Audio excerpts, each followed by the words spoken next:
أدعيائنا وعلى آله وصحبه Alhamdulillah. Assalamualaikum warahmatullahi wabarakatuh.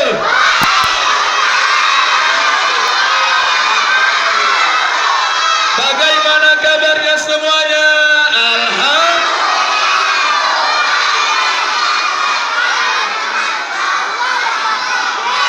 Baik, Pak Ade ingin dengarkan suara akhwatnya saja. Yang ikhwannya dia Pak Ade bakal bertanya bagaimana kabar akhwatnya. Keluarkan suaranya. Masih semangat? Masih. Baik, sekali lagi. Bagaimana kabarnya semuanya?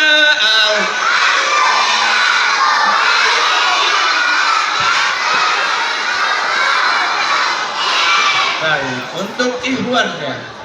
Ayo keluarkan suara, jangan sampai kalah sama akhwatnya. Betul? Betul. Baik, bagaimana kabarnya semuanya?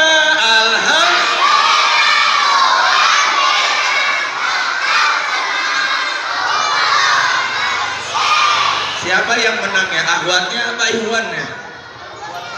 Hah? Akhwatnya takut suaranya. Ya baik, nanti insyaallah bakal dilanjutkan kembali dengan Ustadz Firman. Oke, baik. Bismillahirrahmanirrahim. Assalamualaikum warahmatullahi wabarakatuh.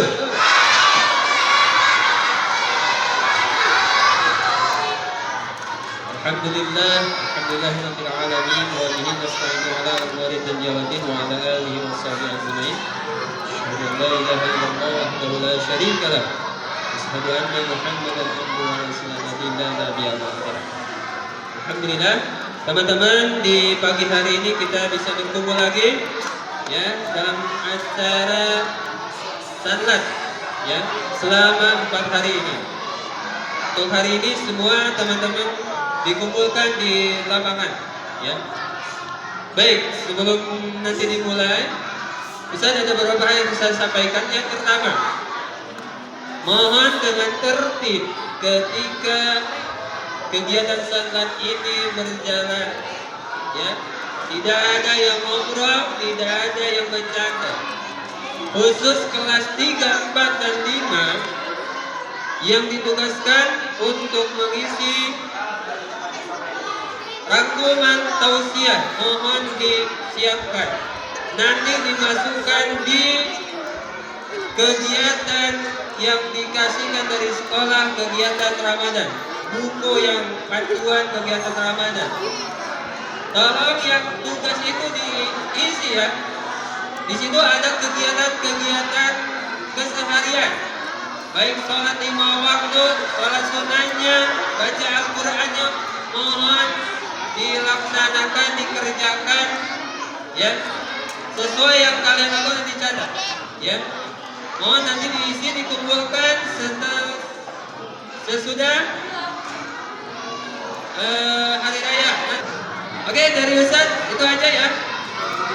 Mohon dengan tertib, tidak ada yang ngobrol. Nanti pada kalau ada yang ngobrol suruh ke depan mengganti, suruh ngisi pada. Sanksinya gitu ya. Nah, nanti sanksinya gitu berarti kalau yang ngobrol, yang masih ngobrol bercanda nanti suruh ke depan aja. Baik, itu dari Ustaz. Assalamualaikum warahmatullahi wabarakatuh. Baik, terima kasih kepada Ustaz Firman yang sudah jelaskan terkait sanlat Ramadan. Ya, baik. Pada soli dan solihah hari ini akan dimulai sanlatnya. Nanti insyaallah untuk pembukaan sekaligus tausiah dalam sanlat zikra yang pertama akan dibuka oleh guru kita semua yaitu Ustaz Ridwan Hidayat sebagai kepala STT Azikra. Tafadhal maskurah. Sallu ala Muhammad sallallahu alaihi wasallam.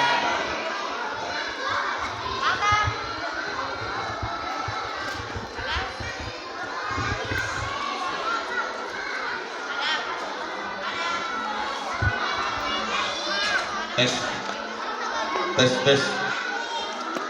Bismillahirrahmanirrahim. Assalamualaikum warahmatullahi wabarakatuh.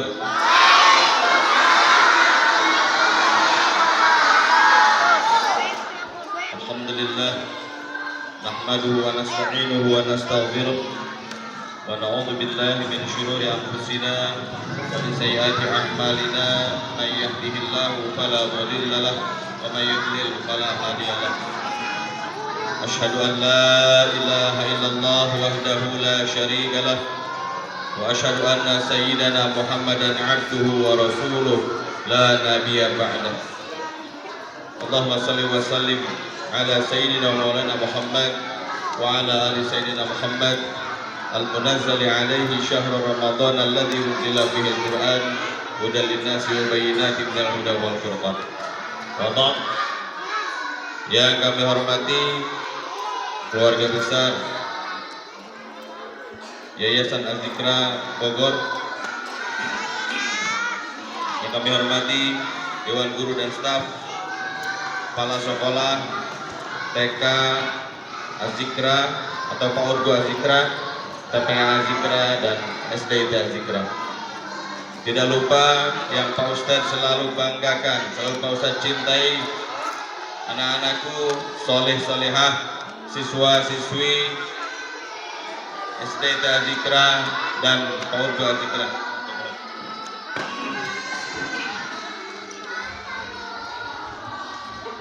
Kelihatan sekarang banyak. Hari ini hari apa? Hari apa? Ini tanggal berapa? Tanggal 18. Kalau bulan Ramadannya tanggal berapa? Tanggal 16. Ada yang puasanya masih full, belum bolong-bolong?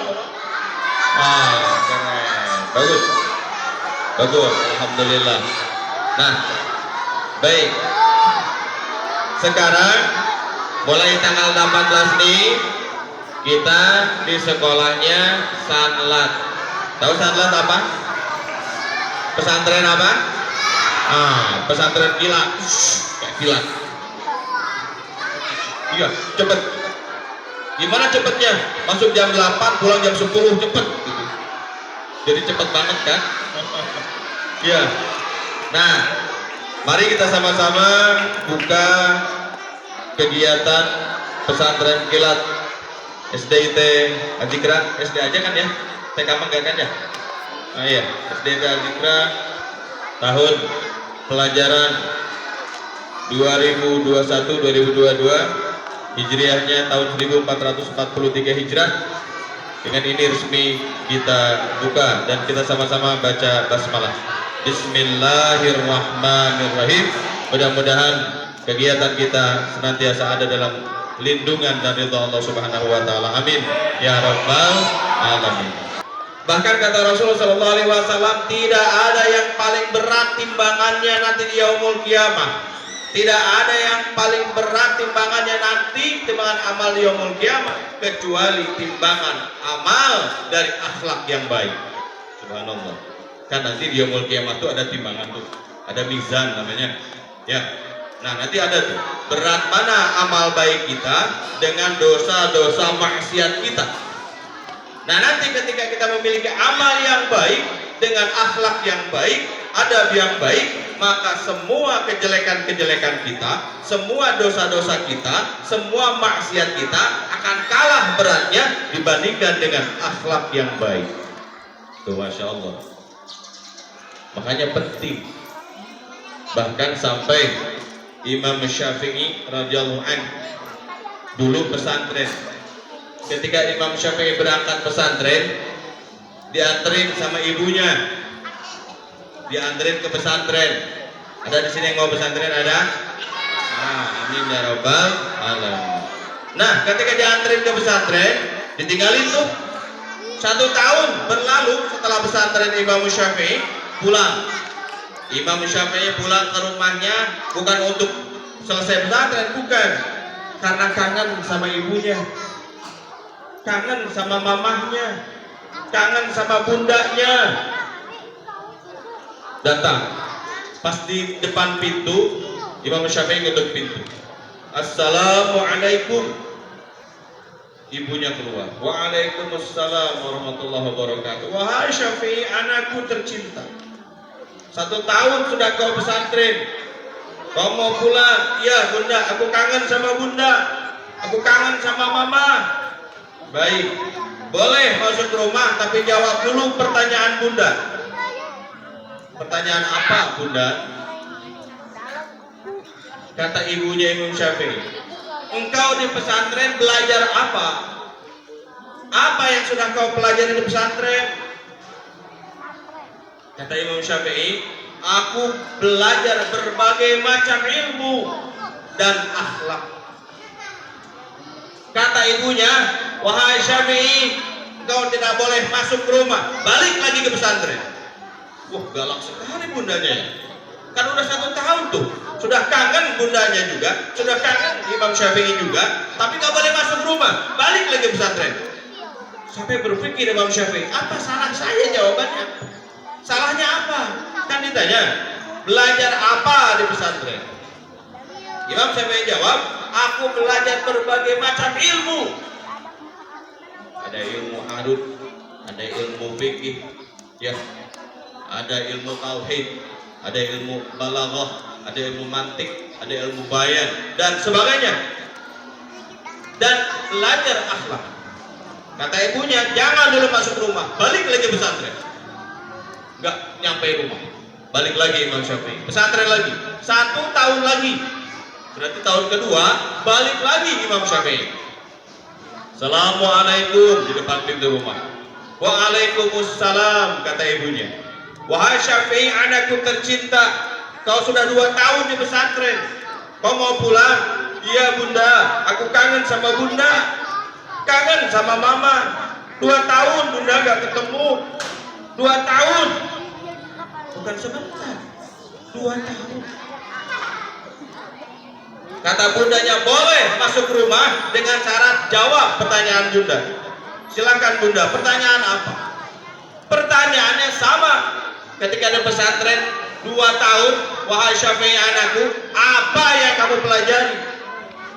Kata Imam Syafi'i, aku belajar akhlak dan berbagai macam ilmu. Kata ibundanya, dia peluk Imam Syafi'i, wahai anakku Syafi'i, silahkan masuk rumah karena ini adalah rumahmu. Lalu perbedaannya apa? Kan jawabannya sama tadi. Pertanyaannya sama, jawabannya sama. Yang pertama tidak boleh masuk rumah, yang kedua boleh masuk rumah. Lihat. Kalau yang pertama ditanya, apa yang sudah kau pelajari di pesantren? Imam Syafi'i jawab, belajar berbagai macam ilmu dan akhlak. Berarti mendahulukan ilmu, mengakhirkan akhlak. Sedangkan tahun yang kedua, Imam Syafi'i menjawab, belajar apa kau di pesantren? Kata Imam Syafi'i, aku belajar akhlak dan berbagai macam ilmu. Jadi mendahulukan akhlak, mendahulukan adab, baru kemudian setelah kita memiliki adab yang baik, baru kita pelajari ilmu yang banyak sebanyak-banyaknya. Baru itu diperbolehkan masuk. Berarti di sini memperlihatkan bahwa adab dan akhlak itu di atas ilmu. Karena orang yang berilmu setinggi apapun, kalau tidak beradab, yang ada jadi curang, yang ada jadi culas, yang ada jadi penipu. Banyak orang-orang pandai yang jadi penipu. Itu tuh yang di sana, yang pakai dasi itu, yang pada korupsi, itu kan orang-orang pandai itu. Gelarnya juga profesor, doktor, insinyur, bergelar semua. Tapi jadi penipu, pencuri uang rakyat, koruptor. Kan orang pandai. Nggak ada koruptor orang bodoh. Bodoh nggak mungkin tuh jadi koruptor, nggak bisa lu. Ya, makanya penting tuh adab, penting tuh akhlak. Lalu ada berapa adab? Ada berapa akhlak? Secara garis besar ada 3 adab. Yang pertama adab kepada Allah. Yang pertama adab kepada siapa? Kepada Allah. Yang kedua adab kepada sesama manusia. Yang ketiga, adab kepada makhluk Allah selain manusia. Ada hewan, ada tumbuhan, ya tidak? Nah, apa lagi? Ada batu-batuan. Begitu. Yang pertama adab kepada siapa? Allah. Yang kedua sama manusia. Yang ketiga kepada makhluk Allah yang lain atau makhluk hidup yang lain. Bagus. Nanti pertanyaannya. Sekarang adab kepada Allah apa saja? Bagaimana adab kepada Allah? Yang pertama, kita harus bertakwa, harus nurut sama seluruh perintah Allah. Kita disuruh puasa sekarang nih, nurut kita puasa. Dari subuh tadi belum minum. Allah memerintahkan kita sholat, kita laksanakan sholat. Allah perintahkan kita membayar zakat, kita membayar zakat. Betul tidak? Takwa kita kepada Allah Subhanahu wa ta'ala. Yang kedua, kita harus mencari ridhonya Allah, harus mencari kasih sayang dan cintanya Allah. Kan kalau Allah sudah ridho sama kita, kalau Allah sudah cinta sama kita, apapun keinginan kita Allah berikan. Bagaimana caranya supaya Allah ridho sama kita? Bagaimana caranya supaya Allah sayang sama kita? Oh, caranya begini, dengerin, nanti ada di pertanyaan. Caranya adalah kita nurut perintah dari ibu dan bapak kita. Karena bakana ridallah fi ridal walidain wa sakhtullah fi sakhtil walidain. Ridhonya Allah ada dalam ridhonya ibu dan bapak kita. Murkanya Allah, marahnya Allah ada dalam murkanya dan marahnya ibu dan bapak kita. Begitu. Ya, jadi caranya mencari ridho Allah adalah cari ridho orang tua kita. Paham? Bisa? Siapa di sini yang suka ngelawan sama orang tua? Ada yang suka ngelawan sama orang tua? Ada di sini yang berani sama orang tua? Ada yang suka ngomongnya keras sama orang tua? Bersiap-siaplah, neraka itu tempatnya kalian. Nauzubillah min. Harus lemah lembut sama ibu dan bapak. Lalu apa lagi adab kita terhadap Allah? Harus mendahulukan hak Allah dibandingkan yang lain. Kemudian apalagi adab terhadap Allah? Apalagi akhlak terhadap Allah? Menerima pemberian Allah, menerima seluruh takdir Allah. Lalu yang kedua, adab terhadap sesama manusia. Yang kedua, adab kepada siapa? Kepada sesama manusia. Yang pertama, awas hati-hati, nanti ada pertanyaan. Adab kepada sesama manusia yang pertama, jujur. Nah, manusia. Yang pertama, jujur. Bagaimana jujur kita? Tidak boleh berbohong. Kalau ada anak yang suka berbohong, satu, dia tidak akan disayangi sama teman-temannya, pasti dibenci sama teman-teman. Ngapain? Gak mau berteman. Kenapa? Dia mah suka bohong, tukang bohong. Yang kedua, dibenci Allah. Kenapa? Karena suka bohong. Bahkan bohong termasuk dalam al-kabair, termasuk dosa besar itu bohong. Masya Allah ya. Padahal bohong itu kita terbiasa ngomong bohong, itu termasuk dosa besar bohong itu. Nauzubillah min. Awas. Satu, ketika kita berteman, ngobrol dengan teman, ngobrol dengan orang tua, sesama manusia, tidak boleh bohong. Jangan bohong. Yang kedua, bertutur kata yang lembut, tidak boleh kasar. Makanya kalau ketemu teman, jangan kasar, bilangnya begini kalau bahasa Sunda, badai kamana Kadia ya. Gitu. Jangan kasar, nggak boleh. Oh, yang nggak bisa bahasa Sunda nggak ngerti ya, Masya Allah. Ya, tapi biasanya suka ada di bawah, artinya ada di sini. Lihat di bawah. Ya kalau di TV kan suka ada di bawah. Ya lihat di bawah. Ada biasanya. Ya, tidak boleh ngomong kasar, tidak boleh ngomong jorok. Pak Ustadz kemarin temen aku bilang jorok. Gimana bilangnya? Ih, kamu itu ingusnya jorok. Kan itu ngomong jorok Pak Ustadz. Lain itu, lain maksudnya. Gak boleh ngomong jorok itu yang jorang-jorang. Terus yang ke berapa? Yang ketiga. Satu ya, kalau sama teman satu harus jujur. Yang kedua berkata yang lemah lembut. Yang ketiga harus menghormati yang lebih tua, menyayangi yang lebih muda. Apa yang ketiga? Apa yang ketiga? Yang ketiga apa? Menghormati yang lebih tua, menyayangi yang lebih pakai lebih. Kalau menghormati yang tua, menyayangi yang muda, bahaya Ustaz Adek mah. Jadi yang tua dihormati, yang muda disayangi gitu. Bahaya yang Ustaz Adek mah gitu. Wah, Masya Allah. Ya. Hormat sama yang lebih tua, misalkan kamu sekarang kelas 3, acungan tangan kelas 3, acung tangan kelas 3. Mana kelas 3 Kacung? Kelas 3. Yang laki-lakinya mana? Kelas 3. Kelas 3 laki-laki mana? Mana yang satu? Ini 2. Udah Pak, udah turunin buru-buru, oke, awas. Misalkan kita kelas 3 ketemu dengan anak kelas 4, kelas 5, kelas 6. Berarti usianya lebih tua di atas kita. Maka kita harus menghormati, panggilnya kakak.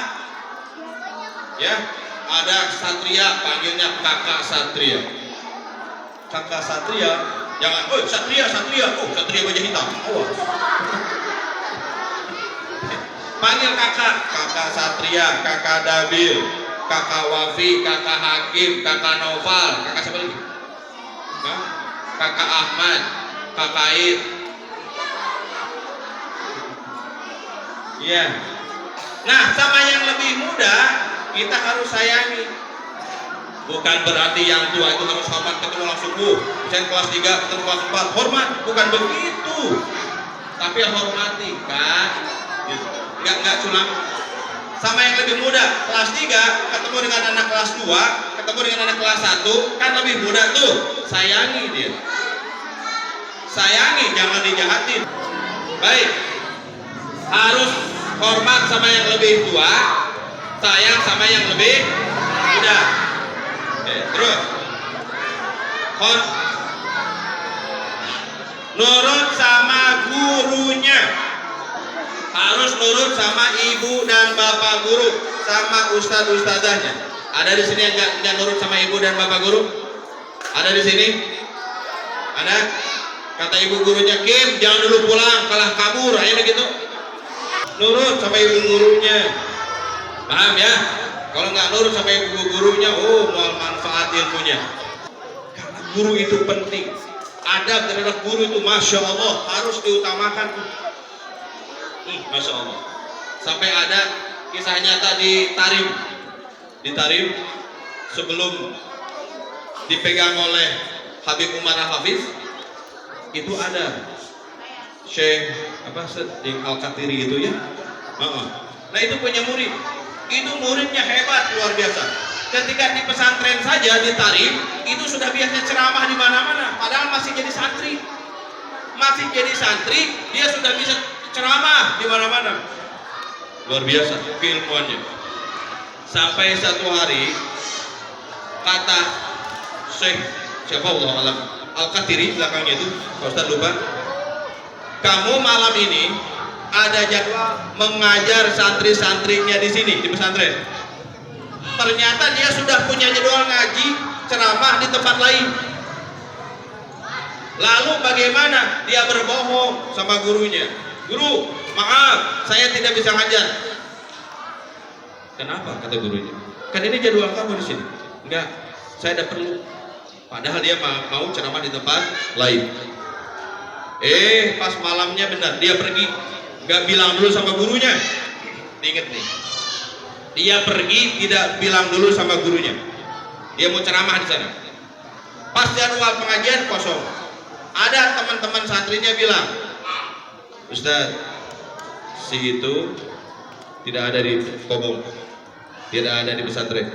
Kenapa? Pergi kemana? Ke daerah apa? Mengapain? Jadwal ceramah, Ustaz. Baik. Saya izinkan dia pergi, tapi tidak dengan ilmunya. Dia. Saya izinkan dia pergi, tapi tidak dengan ilmunya. Kenapa? Jasadnya milik dia, tetapi ilmunya dari saya, kata gurunya. Saya izinkan dia pergi, tapi tidak dengan ilmunya. Itu santri yang sudah pandai ceramah tadi, biasanya di mana-mana ceramahnya bagus, ceramahnya lancar, ceramahnya hebat, semua orang suka dengan ceramahnya. Malam itu, ketika gurunya bilang, silahkan saya ridhoi dia pergi, tapi tidak dengan ilmunya. Apa yang terjadi? Di panggung, cicing nggak betem, tidak bisa ngomong naon-naon. Dia hanya bilang, Assalamualaikum warahmatullahi wabarakatuh.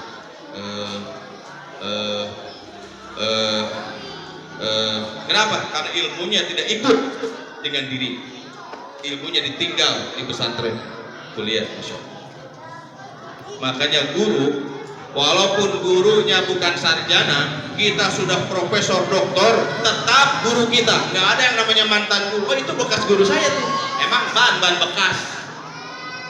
Oh, itu bekas guru saya. Itu mantan saya, mantan guru. Nggak ada yang namanya mantan guru. Ya, makanya adab terhadap guru itu penting, Masya Allah. Yang terakhir sekarang, adab terhadap makhluk Allah yang lain. Contoh, adab terhadap hewan. Ada di sini yang punya hewan peliharaan di rumah? Sekarang adab terhadap hewan peliharaan. Satu, memberi makan yang layak, bukan yang banyak, yang layak. Kenapa? Karena ada hewan yang makannya sedikit, dikasih makan banyak, yang ada mubazir. Jadi kalau kita punya hewan peliharaan, jaga makanannya dan minumannya. Paham ya? Jangan pernah disiksa. Kalau udah bosan disiksa, oh ya manggis joreng, kucingnya dibuduk, ditajong, bedah, waduh, mengkolak. Terus kalau mau ke hewan itu mukul, misalkan nih kucingnya bandel, kalau mau mukul jangan mukul kepalanya, tidak boleh mukul kepalanya, karena bagian kepala adalah kehormatan. Jangankan terhadap manusia, hewan pun tidak boleh dipukul kepalanya, haram mukul kepala. Terus apa lagi? Haram membakar hewan.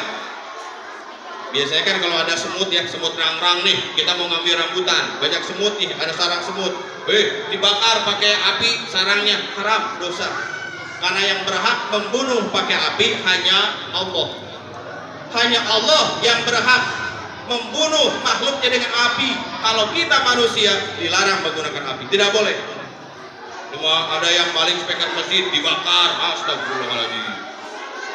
Nggak boleh ya? Baik, lanjut, cepat. Bagaimana adab terhadap tumbuhan? Bagaimana adab kita terhadap tumbuh-tumbuhan? Satu, jangan menebang sembarangan. Salam dari Binjai. Wah, rusak tuh pohon pisang. Itu nggak adab itu. Jangan ikutin itu. Ya, salam dari Binjai, ketemu pohon pisang, berani sama pohon pisang, cemen. Pohon randu atau wanima, randu mah ada durinya, lawan jangan. Itu banyak pohon pisang rusak gara-gara itu. Salam dari Binjai. Binjai rusak tuh nggak boleh ya, dosa itu, haram, nggak boleh, jangan ikutin itu. Yang kedua, jangan pipis di bawah pohon, awas. Terus kalau biasanya ada lubang-lubang kecil, lubang semut nih, jangan dipipisin. Gimana nih mau ada lubang semut, pipis, kasihan semut di bawah lagi santai, banjir. Ya ada lubang di situ, dipipisin. Gimana kalau semutnya lagi pada ngobrol, semutnya lagi pada santai dengan teman-temannya, lagi ngawakong, datang banjir, cai pipis kurang tak, pasien. Tidak boleh kencing di bawah pohon, satu. Yang kedua, tidak boleh pipis dimasukin ke lubang-lubang. Tidak boleh, karena di dalam lubang itu pasti ada makhluk Allah yang lain. Tidak boleh ya. Oh, itu. Baik, itu saja. Terima kasih. Nanti Pak Ustaz, yaitu kita murojaah bersama guru Quran. Tafadhal Maskur. Baca semuanya. A'udzu billahi minasyaitonir rajim. Bismillahirrahmanirrahim. Amma yatasaalun 'anil naba'il 'azim alladzi hum fihi mukhtalifun. Kalla saya'lamun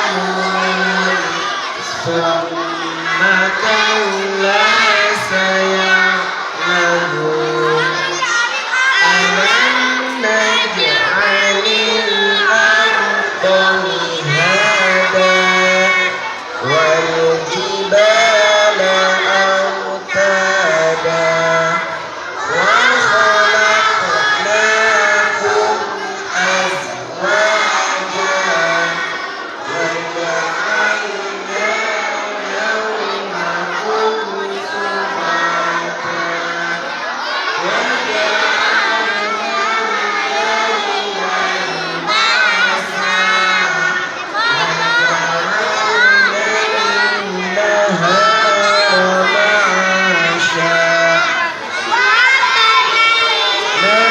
فوقكم سبعا شدادا وجعلنا سراجا وهاجا وأنزلنا من المعصرات ماء ثجاجا لنخرج به حبا ونباتا وجنات ألفافا إن يوم الفصل كان ميقاتا يوم ينفخ في الصور فتأتون أفواجا وفتحت السماء فكانت أبوابا وسيرت الجبال فكانت سرابا إن جهنم كانت مرصادا للطاغين مآبا لابثين فيها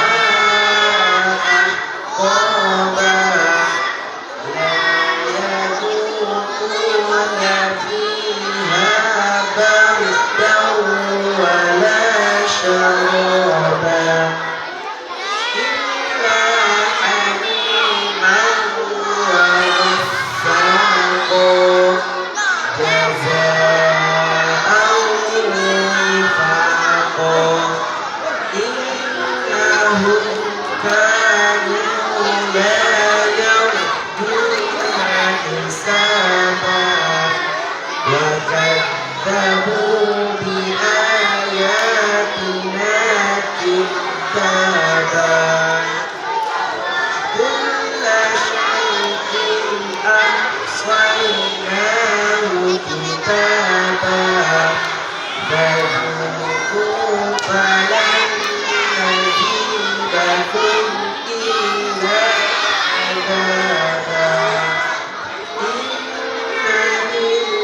للمتقين مفازا حدائق وأعنابا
ربكم